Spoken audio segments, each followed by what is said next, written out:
Welcome back. I'm Brandon from South Australia. I'm here to create a 22K a month tutoring business, and it's still day one. I've just created a business plan to achieve my goal. So let's start here. So, what's the problem? Um, what's a target audience really? It's parents of students in year 12. That's the last year at secondary school here in Australia. So their problem is that they're not confident that their child will pass their year 12 English exam. And what's my solution to that? Well, to tutor their parent's child so that the parent has confidence that they will pass the year 12 English exam. So it's not, let me see here. It's not, oh, my keyboard. Like my spelling, rocket science. It is not rocket science. This is really simple stuff.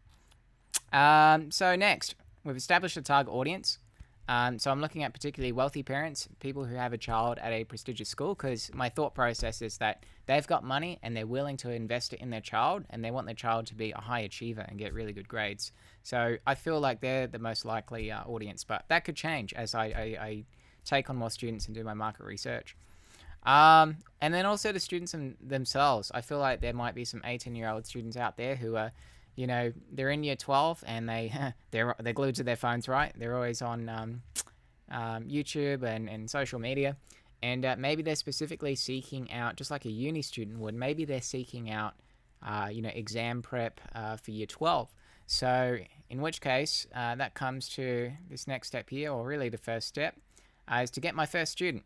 And the way I'm going to do that is set up Facebook, YouTube, LinkedIn, tutor platforms, Upwork, an Upwork profile, and a website with very basic SEO, and maybe target some keywords. But I think my best bet for getting the first student, probably just word of mouth, to be honest, or like a local notice board, tap into my existing network. But I like the fact that I can sit here, get everything set up on the social media, and then they sort of do their job automatically in the background. So that's cool, and I love YouTube, so I'll probably just create a YouTube video pretty, quickly, straight up. Then next, create that ultra targeted YouTube video targeting the keyword. So maybe people are typing in SACE English exam prep, or a SACE English tutor. So that might be the parent typing it in, and then the student might be typing in exam prep. Then of course, put it up on a local notice board saying I'm tutoring students, and then post in a local Facebook group. That's the plan. Step 2, tutor the student. Okay, so we've got them in. They've sent me a message or an email or a phone call. I'm interested. Great. We'll go through payment. We'll set up a payment page and we'll prepay. Cool. Oh, actually, we'll do a free session first, I think. Haha. Free session. Free. Let's write that down. Oh, this is nice and clean, ain't it? Free session. Nah, we're not typing today. Okay, free session. Cool. Where? So we'll do it on Zoom. So ideally remotely at first. Actually, it doesn't matter. Or a local library. I guess, my main concern is where are we going to do it? So I reckon like a library. If I talk to them first, go in there and see if we can find a space where we can actually make noise, because one of my concerns is, it's a quiet space, but I got to speak with the student. The student needs to be able to speak to me, so we'll figure that out. Alternatively, maybe a cafe outside, but feeling like an indoor location might be more appropriate.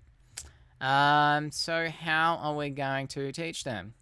Well, we're just going to dive in and do it. So I've created YouTube videos, over the years. So I've sort of been in a teaching role, and I've also had clients to help grow their YouTube channel, so I'm somewhat familiar. I feel good about it. Just good communication skills. So I've wrote a little list here. So learn a bit about them first, then ask them for their criteria sheet. I'll likely do that beforehand, before the conversation ensues. Identify their weak and strong points. Have them explain their understanding of the task, and then they'll either have something already written or write a short piece together.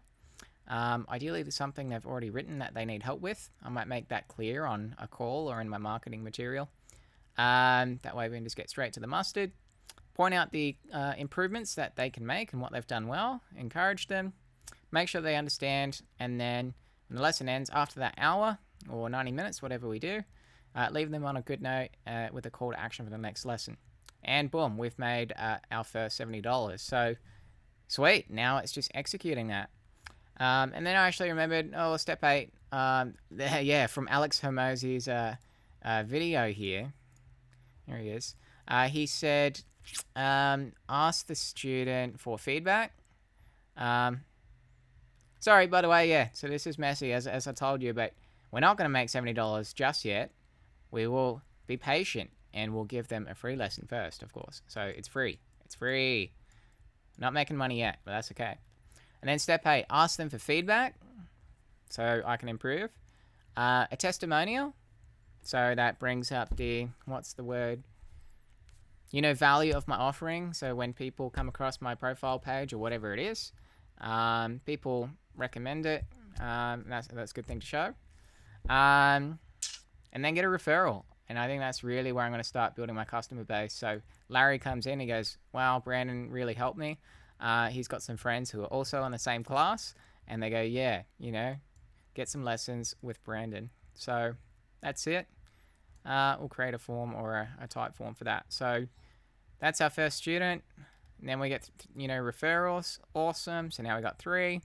Then we got 10. Then they refer people, in theory. And then, all of a sudden we've got 9 students and we're 3 or 4 weeks in. Payment has started, so we're making $70 an hour, just one class a week at this point. That's $630 a week. And then we consider maybe do we run ads from this point, or do we do other growing methods? It's too early to tell. We're in the early stages. Cool, so maybe we try running some targeted ads, real cheapy ads, maybe on Facebook or Instagram, maybe YouTube, give it a shot. And then, it multiplies into 100 students just through word of mouth, recommendations, and then my other marketing methods, advertising, and whatnot. And then all of a sudden, we got 100 students at 70 per week, or maybe we even have 50 students, and we're making $28K a month. One thing I haven't considered is halving the price from $70 to $35, which is Alex Hermosi's suggestion, and I see why that makes sense. And we actually do, this is really important, we go from individual tutoring, because tutoring 100 people per week, that's pretty nuts. We go from individual to group tutoring. So I might teach, 10 students at a time in a 60 to 90 minute session. Do 4 of those a day. So maybe that's 40 students a day, and we do that 5 days a week. So I don't know what the math is right now, but yeah, basically, eventually, once we've got enough, maybe like 9 students or 10 students, we then turn it into group sessions. So that's how I'm going to make the $22K a month. What's my first step? I don't know at this point, but I'm just going to start getting things done. So I've just been working on the social media stuff at the moment. Went to apply for a replacement safe certificate to build my portfolio, but that's not on the budget right now, so we'll just leave that bare bones. And I'll let you know what marketing stuff I've done, and you can take a look at what I've been doing to get my first client. So I'll see you in the next video.